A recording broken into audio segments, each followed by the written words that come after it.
I It's morning for some of us, I suppose not everybody. Um, I'm here live with you to talk a little bit about the power tools you need in your leadership toolbox, the series I've been doing, talking about those things that are really critical and important for a leader to have in their back pocket at all times, and tips and tricks and tools that you can use to manage your team more effectively, to get high performing teams functioning really well and get the best results you can from all those that you lead as well as yourself. So the Power Tools really was put together to give little bite-sized pieces of the things that I talk about in my coaching programs and things like that that everyone can benefit from. So today I'm talking about accountability, and I think it's something that rises to the top of every leader's mind. I actually did a poll a few months ago saying, like, what are the topics that you find most important as a leader? What do you want to hear more about? And accountability, both when I did that on Facebook and in groups on LinkedIn and on my LinkedIn, accountability rose to the very top. And I think it's really easy to understand why, because if you don't have a team that is accountable to you as a leader, then you're not getting the results that you need and that you want. Whether it's one individual that you feel isn't being as accountable as they should, or the whole team's accountability struggles. Um, it's something that we all contend with, and without accountability, there's no result. So it can be showing up on time, being prepared, executing a large project, getting everything done that you need done when it comes to accountability. And we all have different views of what accountability is. So I'm just going to talk a little bit today about the things that you can control as a leader that will drive better accountability within your teams. Um, when accountability is kind of baked into your leadership style and it's just something you use these tools all the time just as a matter of habit, then it fosters greater productivity, greater accountability in your team, and just becomes part of the norm for your team members as well. It helps people have a greater sense of ownership of their work and be more motivated. And in response, you get very much like the high functioning, high performing team, without you having to do a whole bunch of trust falls and exciting team building exercises like that. Without it, though, when we don't have accountability in a team, when we don't have accountable leadership, trust is diminished. Not only do you not get the results you want, do you struggle as a team, or you're not cohesive, but trust amongst team members who maybe feel like that someone's not pulling their weight, trust in you as a leader, or trust from you as the leader in your team suffers. And without trust, there can be no team. The trust and vulnerability based trust is the foundation of any team. So, accountability is not just holding someone to task. It's really about a sense of culture in your team, in your leadership, in your organization that you can help grow so that accountability is just the norm. So, what can you do as a leader? Not what can you make others do, not what can you force upon other people. There's only so much you can control. If somebody is not, in your opinion, accountable to you, you can only control what you do, what your actions are, and how you manage them. It's then for them to pick it up and go with it. And there's a variety of reasons that I'm not going to get into like the whole psychology part of it today, that people may not be being accountable to you, and they may not even be doing it intentionally. They may not be doing it with a real self-awareness that it's happening. And they may just not understand, especially for newer team members, what accountability means to you. So the first thing, there's 4 areas that I talk about in terms of accountability, and I'm going to touch on 2 of them today. The first one is about being an accountable leader, which sounds like a big duh, right? Like, well, of course, I'm a leader, I'm accountable, whatever. But there's a lot more to being accountable as a leader than just getting your stuff done. And a lot of it has to do with telling others, what you expect of them, what you expect of yourself, being really clear in your communication of where you're all going. I've talked in a past Power Tools discussion about vision and setting a clear vision for your team. Setting that clear vision is part of being an accountable leader, because you are sharing and communicating and being open with your team about where you all are going together. So an accountable leader is sharing and communicating those things that are visionary, that are big picture, so they see how they fit in and they understand their role. And your team is more a partner with you than just like a manager staff member relationship. So that's really kind of step A of being an accountable leader. It also means that whenever you are responsible for an action for your team, whether it's you're doing their annual reviews, or you owe somebody a task that you need to take care of, like reviewing something that someone did for you on your team, or you have some work to figure out before you can assign the work and have people keep rolling. When you are responsible for some part of that puzzle, you need to make sure that you are doing it well, you're doing it to the standard that you expect of others, and that if you miss a deadline or a little piece that somebody can, points out, well, maybe that's not right, that you own it. You have to be vulnerable as a leader to say, you're right, I missed that. Here's why, here's how I'm going to do better, and I will have this for you by the end of the day. So being accountable to your team means owning when you make a little mistake, owning when you have something that's not meeting the timeline or meeting a commitment that you made. Just own it. Own it completely to your team. That openness, that honesty, again, that authenticity of what you're doing and how you're going to fix it is super important. Again, authenticity is something I've talked about in the past Power Tools discussion as well, because those are foundational to being the accountable leader. I actually did have a plan for how these are structured. Moving down from you being accountable to your team, the next part of being an accountable leader is that you have to empower your team to hold you accountable. You can't have staff, you can't have team members, you can't have people that you are in any kind of leadership of afraid to point out mistakes. They have to feel fully empowered to say, hey, Mary Jo, there's this thing that you said or did before that I think there's a problem with, and here's what I think we can do to fix it. There has to be an open environment where your team feels like they can do that.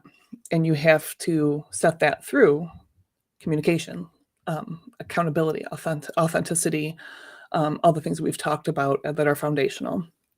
And that openness and vulnerability to hearing that and reacting to it in a way that's, you're right.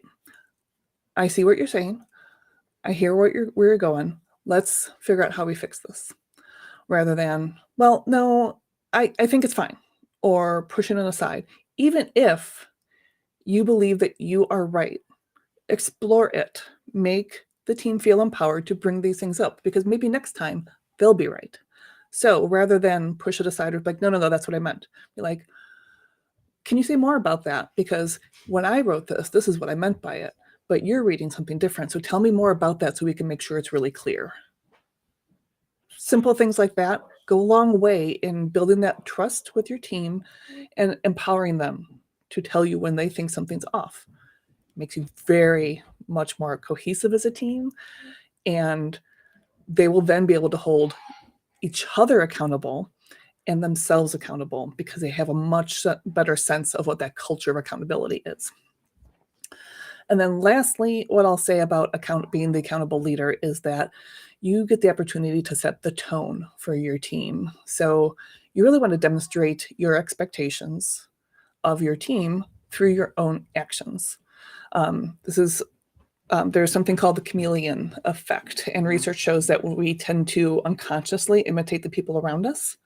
So when you have a strong inspirational leader at the helm, your team members behave in the same manner that you do. They strive for more. They buy into that vision. They want to inspire as well.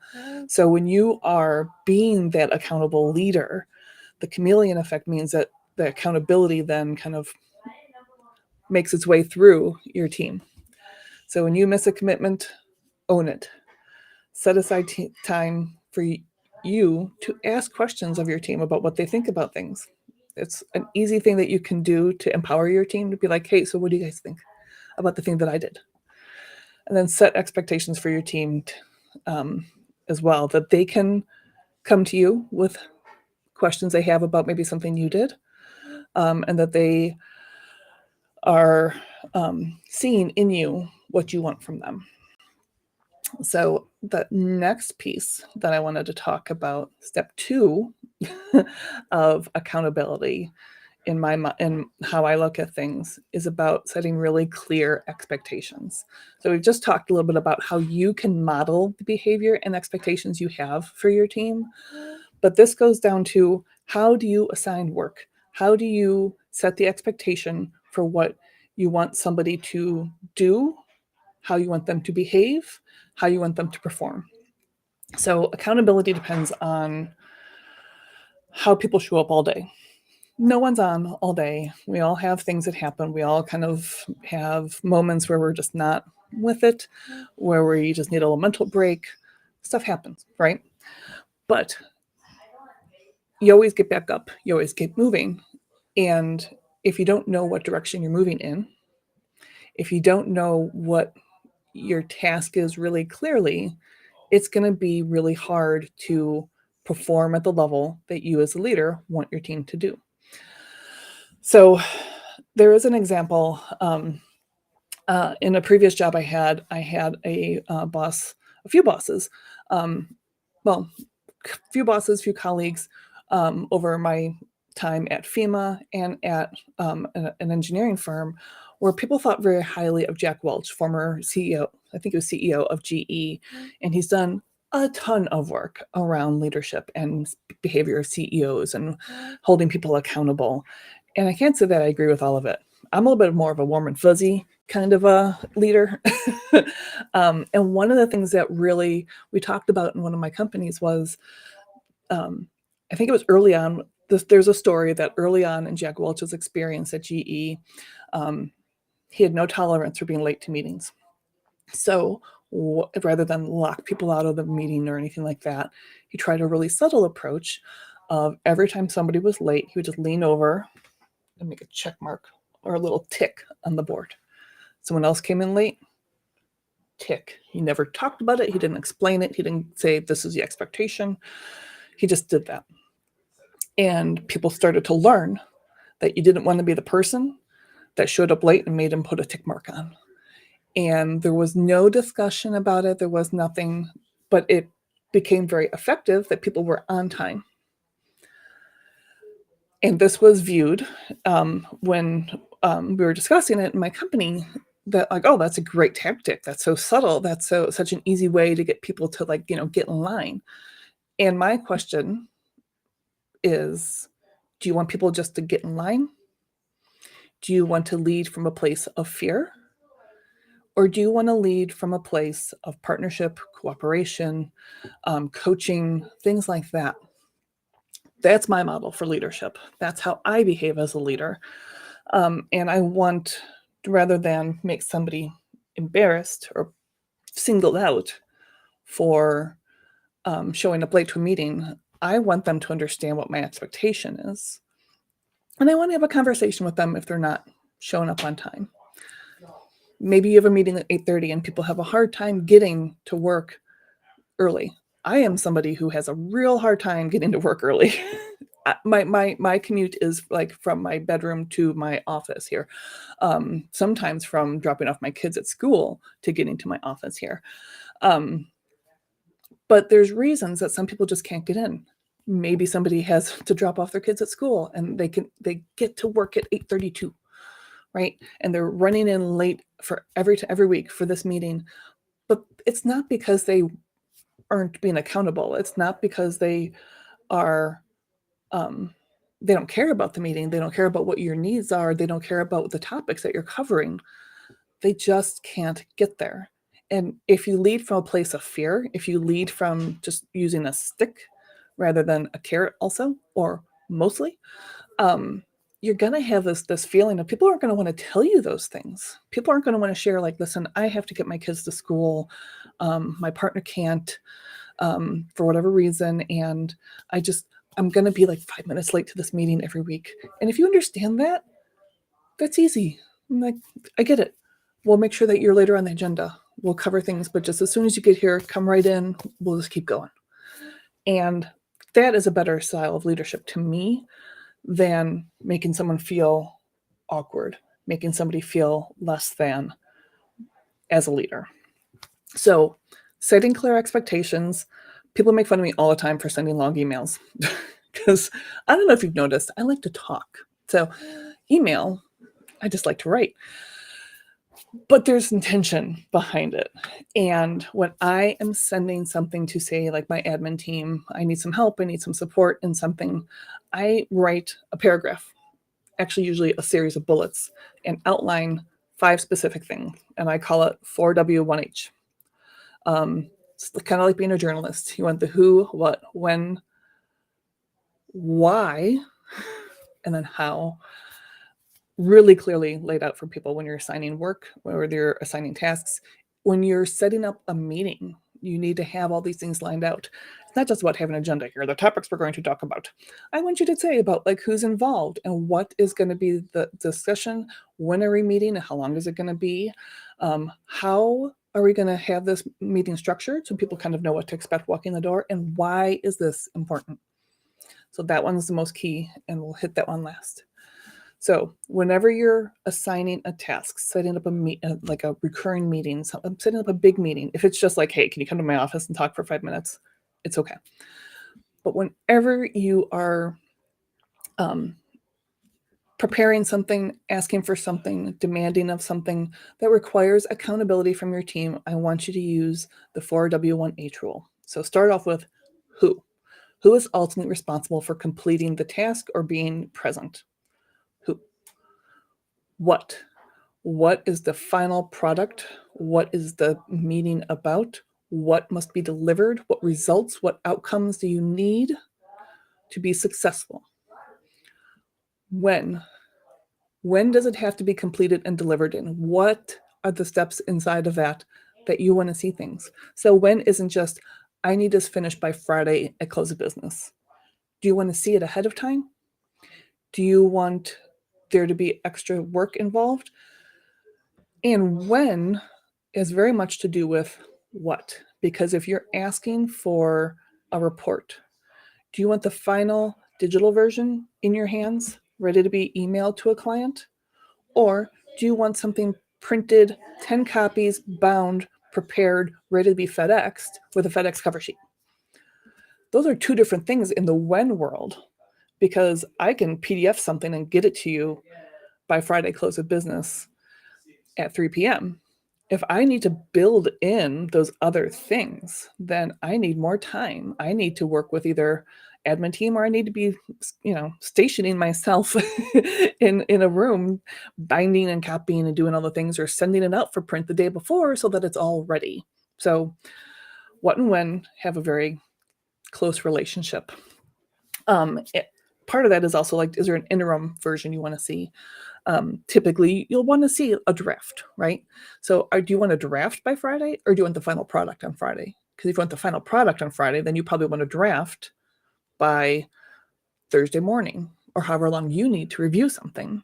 So just be really clear in when you need something final and when you want to see anything interim also.